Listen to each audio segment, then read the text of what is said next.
1 Samuel chapitre 5. Les Philistins prirent l'arche de Dieu, et ils la transportèrent d'Ébène-Ézé à Asdo. Après s'être emparés de l'arche de Dieu, les Philistins la firent entrer dans la maison de Dagon et la placèrent à côté de Dagon. Le lendemain, les Asdodiens, qui s'étaient levés de bon matin, trouvèrent Dagon étendu la face contre terre, devant l'arche de l'Éternel. Ils prirent Dagon, et le remirent à sa place. Le lendemain encore, s'étant levés de bon matin, ils trouvèrent Dagon étendu la face contre terre, devant l'arche de l'Éternel, la tête de Dagon et ses deux mains étaient abattues sur le seuil, et il ne lui restait que le tronc.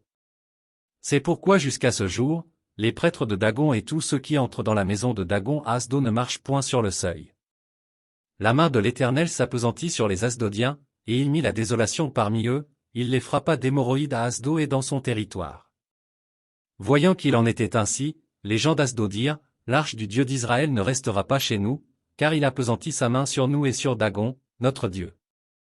Et ils firent chercher et assemblèrent auprès d'eux tous les princes des Philistins, et ils dirent, que ferons-nous de l'arche du Dieu d'Israël? Les princes répondirent, que l'on transporte à Gath l'arche du Dieu d'Israël. Et l'on y transporta l'arche du Dieu d'Israël. Mais après qu'elle eût été transportée, la main de l'Éternel fut sur la ville, et il y eut une très grande consternation, il frappa les gens de la ville depuis le petit jusqu'au grand, et ils eurent une éruption d'hémorroïdes. Alors ils envoyèrent l'arche de Dieu à Écron. Lorsque l'arche de Dieu entra dans Écron, les Écroniens poussèrent des cris, en disant, on a transporté chez nous l'arche du Dieu d'Israël, pour nous faire mourir, nous et notre peuple.